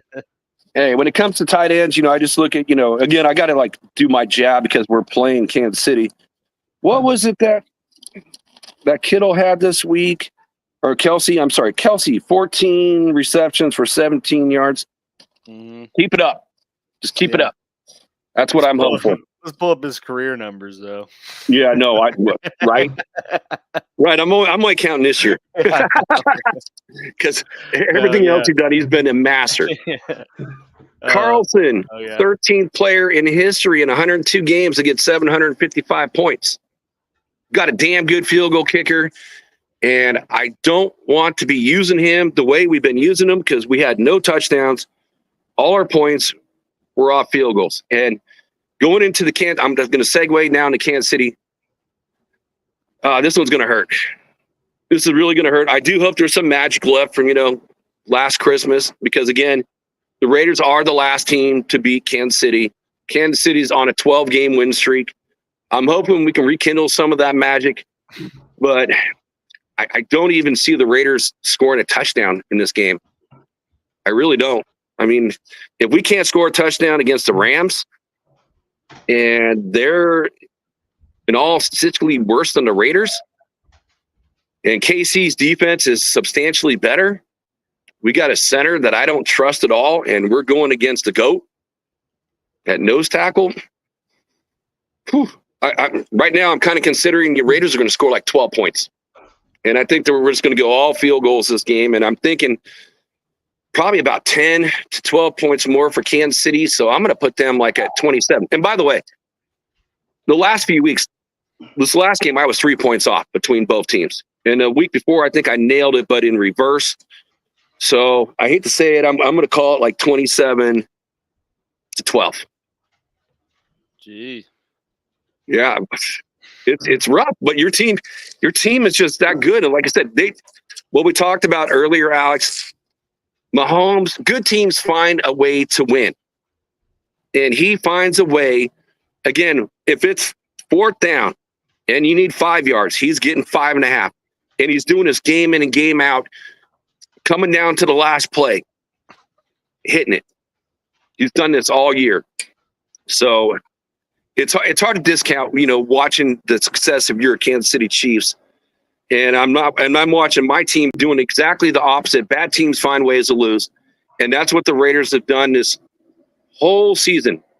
Find ways to self-implode.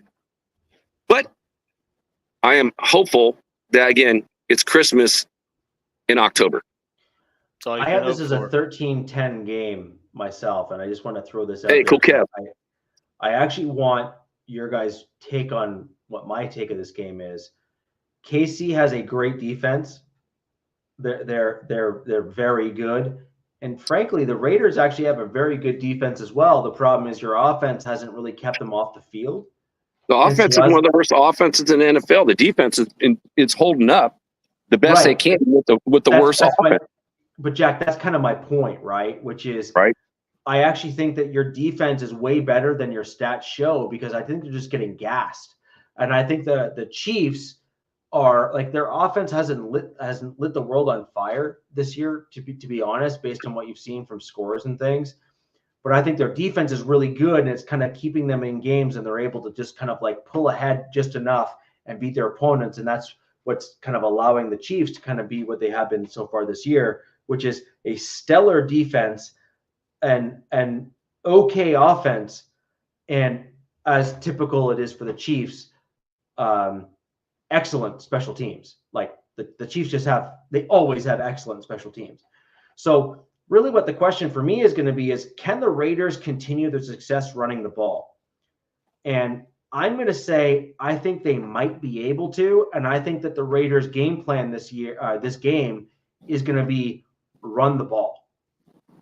And so I have this game. How. Right. They may not do well running the ball, but I think they're going to run the ball. And I think what's going to end up happening is it's going to chew time off the clock. And I have this being a 17-10 game. And I think what it comes down to is whichever defense can get an interception. Hey, there you go, Kev. Yeah. Okay. Well, so first thing, look back to Christmas Day. The two biggest components to the Raiders winning sure as hell wasn't Aiden O'Connell. It was Mahomes turning the ball over in the span of, I think, 30 seconds of game time that resulted in 14 points, and Zamir White going off for 130. So, I mean, you're not wrong on the points of success that you bring up. But yeah, I think the biggest component to if the Raiders win this game will be if Mahomes, throws more than one interception in all reality, because he's thrown a pick. Sure. He's thrown a pick in every game. I mean, the lowest scoring game they've had is the 17 against the Chargers, which is a 17-10 game, which that's why I don't think it's out of the realm that, I mean, that's probably more in line with what I think it'll be, or like 17-9. I don't really see the Raiders scoring a touchdown. I would echo Jack's prediction there, and that's just mainly for how good of the defense the Chiefs have with Minshew or perhaps Ritter being, back there. But yeah, I mean, it's AFC West game. It's going to be a close, hard-fought game. Like, the Raiders defense is going to bring pressure. Max is going to be playing out of his mind. And so it's going to come down to, does Mahomes, I mean, ideally he makes no mistakes, but does he make more than one? Because, I mean, he can make more than one, because the Raiders have been averaging, I think, the last 3 games, I think they got, 10 turnovers? So he could probably afford to make, 2. Yeah. And Cool Kev, you asked it. I think Willie asked as well. The plan is for D-Hop to play. How much of a contribution he brings, I think, is to be determined. But at the same time, I mean, there's other trickle down benefits to D-Hop being out there. I mean, it opens up potential opportunities for Kelsey. I think it opens up opportunities for Worthy, and potentially Hardman. But as long as they can go out and do what they did last week and run the ball effectively, and play the way they've been playing on defense, like it's really hard to see them losing.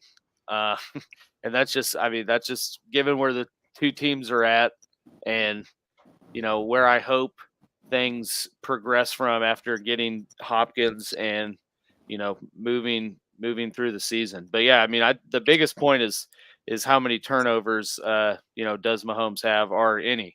Because I mean, really, if you go back and watch the Christmas game, I mean, the first one was a pick 6 to Jack Jones, and then I think they got the kickoff, and then he fumbled and gave the Raiders the ball inside the 10. So I mean, and I don't even remember what the score was. Jack probably does. Was it 14-10 or something? I mean, it wasn't like that was the points. It was just about being ahead and being able to actually, do the running. And then Zamir White just keep Mahomes off the field. But the one thing that they did different last year with Zeus is that they only ran Zeus really outside, because he's big, he's fast, but he has no vision. That's why they didn't use him on the inside at all.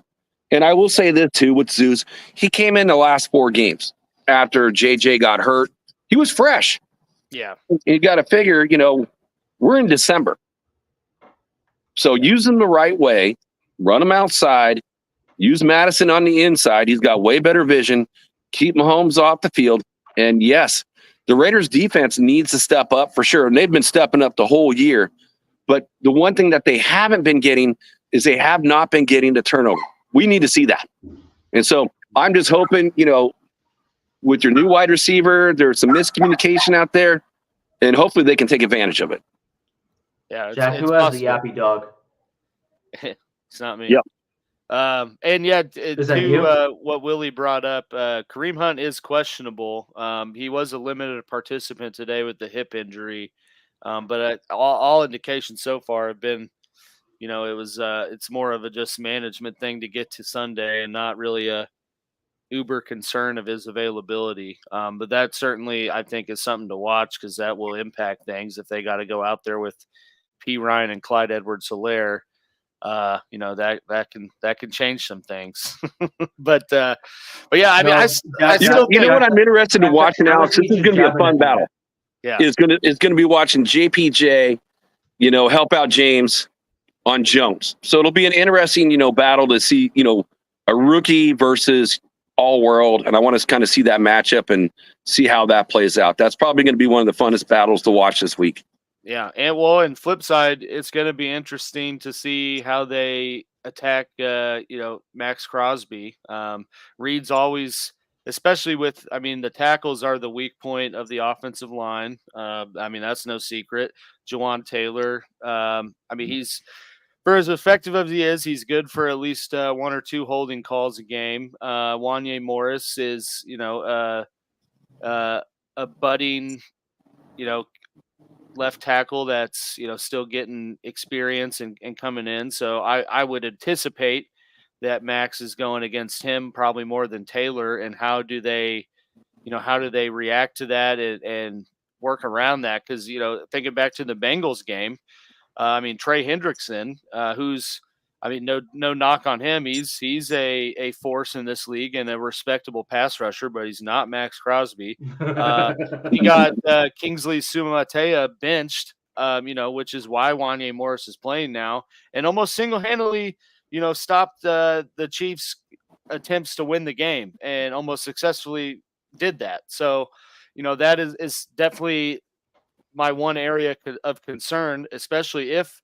Kareem Hunt's out are overly more limited than they're letting it on to be. That means you're going to have to be. We're going to see Steele relying. Well, yeah, that too. But he fumbles. You're going to have to rely on the passing game a little more, and that's going to, that gives Max opportunities to leave his fingerprints on the game, and create havoc, and that's definitely, the battle I'm going to be watching, because every time they play an elite pass rusher, like Reed has some sort of weird plan that he goes about combating it. With Bosa, they would not block him, but bring a motion guy right at him to make him just hesitate for a second and think what's happening, and the ball's going the other way. But Max is a different type of player, especially in the passing game. So it'll be interesting to see. How they work around that. But yeah, just with how things have gone this year, I don't see the Chiefs losing. That's not a total knock on the Raiders. It's just, no, one of the other things for Cowtown, talking about running the ball. So Cowtown, the Raiders cut Nessa J, and they signed Zach Carter, who was a previous 3rd round pick. So I'm wondering to see if he's going to get any action in his game or not, since they, just signed him off the practice squad. So that'll be interesting as well. Because, if we need to stop that run. We need to get more one-dimensional. You're right, Alex. I just want to see Max pin his ears back. I will say, though, Chiefs are 5-0 in Allegiant Stadium so far. One of them being a Super Bowl. But and I hate to say it, I rooted for your Chiefs in that game, too, since they're playing the Niners. I think you said that on air. I did. I'm playing the Niners. As a Northern California Raider fan, there's no bigger rival than the Niners. Yeah, and Willie, I think it'd still be determined on Juju. Certainly not playing this week. He didn't practice today, but it's a hamstring thing.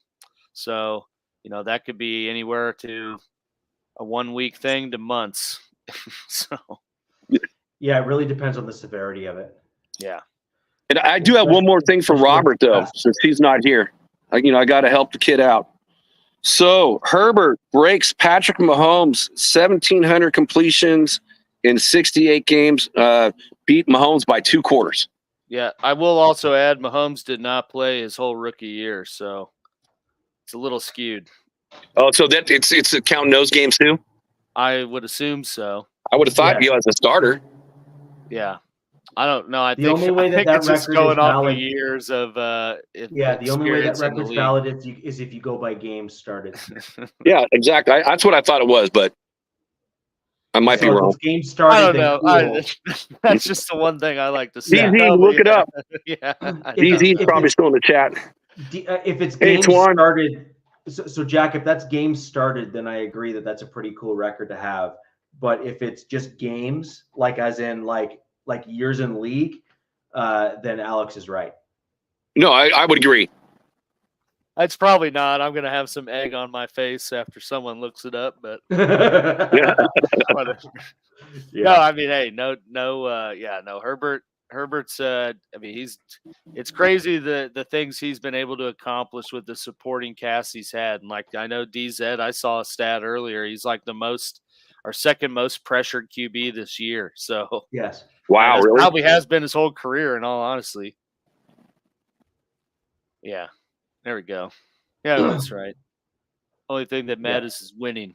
Could be by an inch or a mile. Yeah. Right. So, Alex, did you have a kind of an inverse prediction, like a lower scoring game, but a Chiefs win? Is that basically kind of? I think I said 17-9. Yeah. Okay.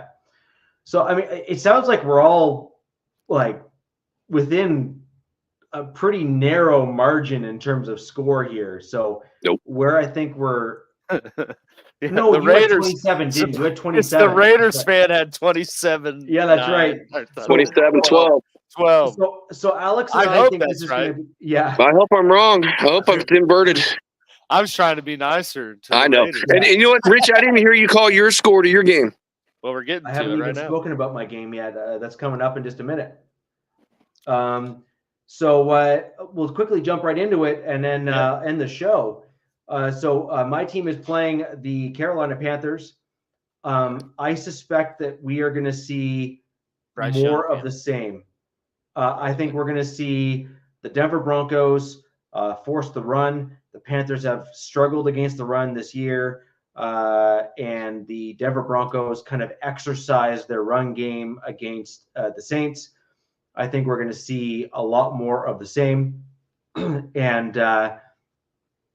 And so I think that what we're going to see here from my Denver Broncos is we're going to probably have a higher scoring game, I think, than what we had against the Saints. I think the Saints had some skilled guys in certain spots that actually made it a little bit more difficult. For example, Tyrann Mathieu, he is still a pretty good player. Like, he's not elite like he used to be, but he is still pretty solid. Darn good. Like, he's a good player. Like, he's still serviceable and quite good at what he does. Still somewhat the honey badger. Yes, full badger. He's like a semi-sweet badger. He's like the honey badger that's like out in the forest, chopping wood, and they come in. We need to do one last run. So I can't. Yeah. Exactly. Yeah, he's that guy. Exactly. Yeah. So he's the dude that can still do certain things, but not do them quite to the level he could. But because his former level was so high that he had such a long distance to travel downward, down the hill, he is still pretty darn good. And so I actually just think the Panthers just don't have that skill on their roster in order to truly compete. And I think that what you're going to see is a very aggressive running game. And if the Panthers then try to sell out the run, I think you'll start to really see Bo Nix start to slice up in the secondary side of things in terms of passing. Let's see. So trying to see how many rushing yards they gave up last week. Oh, 214 last week to the Commanders. Yeah. What you're saying is Javonte Williams, big play in fantasy this week. Yes, I agree. And actually, Alex, I actually don't believe Javonte Williams is going to be he's going to have a good game. But I actually think that a guy like Jaleel McLaughlin or Audric Estime may actually be the sleeper pick, because this is his time. He's finally back. He's going to go against a team that doesn't really have the weaponry to stop him. And I think that you're going to have a guy like Estime or a guy like McLaughlin who's going to really show out, because McLaughlin, I don't know if you saw against the Saints, and I think you're going to see a similar thing against the Panthers. Oh, he's good. And that is, the dude is slippery in through those kind of like open holes and things. And I think that that's the type of guy that can really show out. Pace back. Yeah, he is. Yeah. But I think this is going to be very similar to the Saints game. Like, they're going to just unload on them, probably get 1-2 defensive touchdowns, and just run the ball. I feel bad for Bryce Young.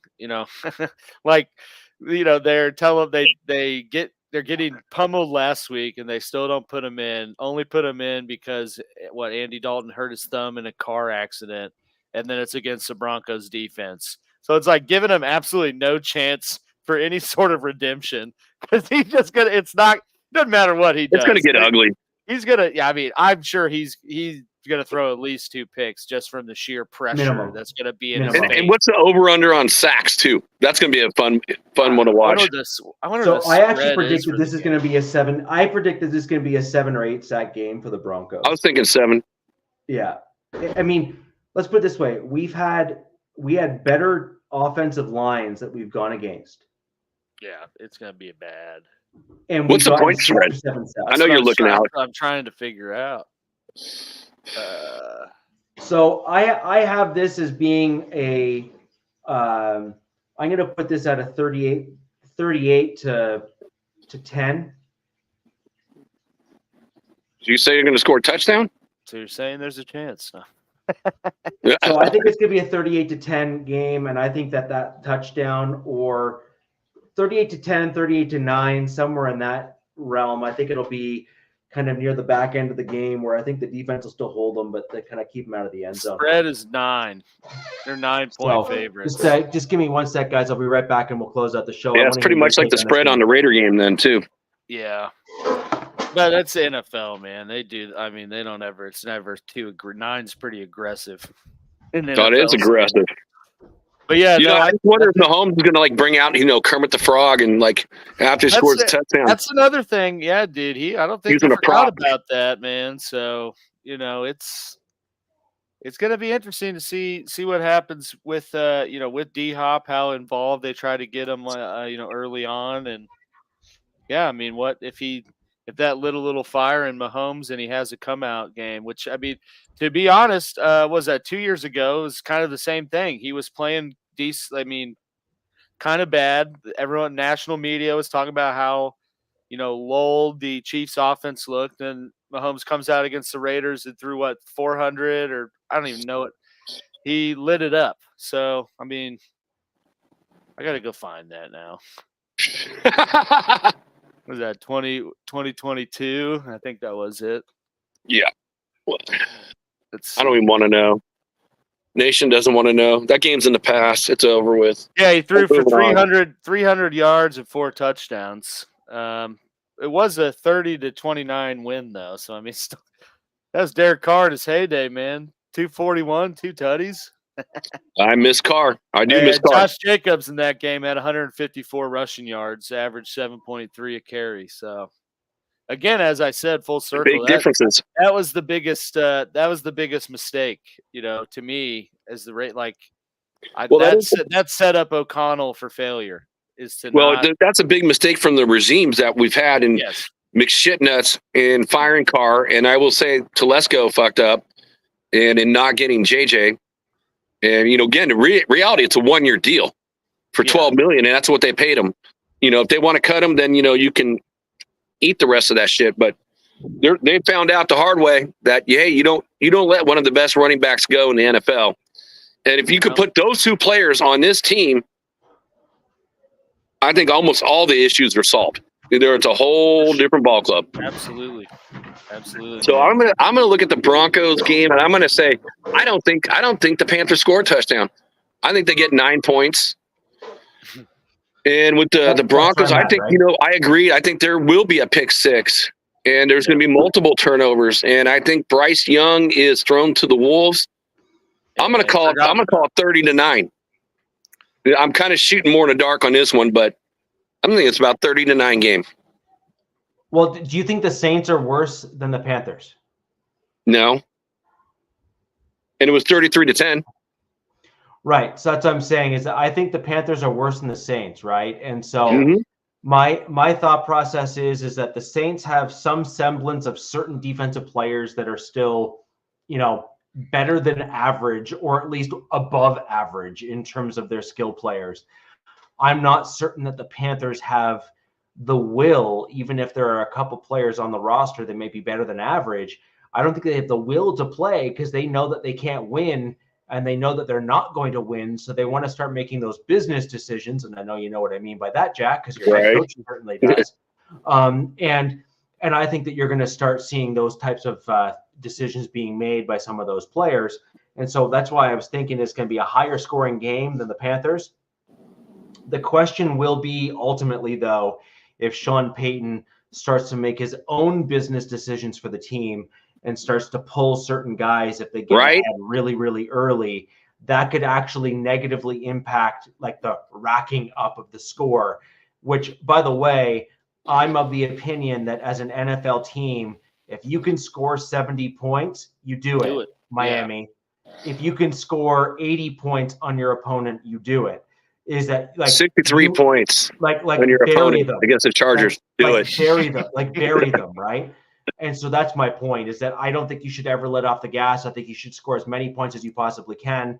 And I think if you can run up the score to 80 points, then you do it. If you can run up the score to 100 points, then you do it. If you can get up to 50 points or 60 points, you do it. So I'm of that opinion, and I think you just and I'm curious, Richie, like, in the way of Williams, because of, it's going to be lopsided, like you said, business decisions, and like to keep him fresher, which I am kind of excited to see. Hopefully Estime gets more chances. I mean, I agree. He ran the ball well. I mean, 5 rushes, 29 yards at a 5.8 clip. I like to see it. Estime looked great.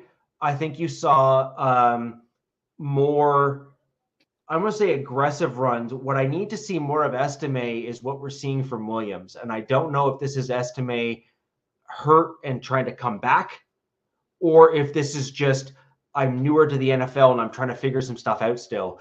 I need to see Estime go up the middle like we've seen from Javonte Williams. And I need to see Estime look a dude square in the eye and say, I'm pushing you back 4 yards.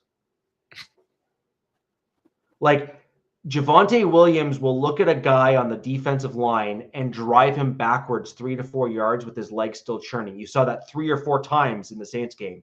And that's why he kept on getting those extra chunk yards after getting that first or second contact.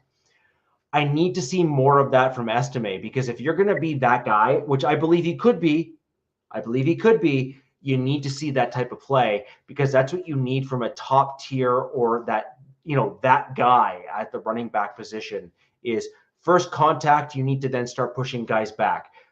Alex's team has Pacheco. You've seen Pacheco take a dude, drive him 4 yards backwards with his churning legs, get those extra yards after the first contact or second contact. And that's what makes Pacheco Pacheco. And that's why Alex is like, yes, please, more of that, more of exactly that. Yeah, give me that.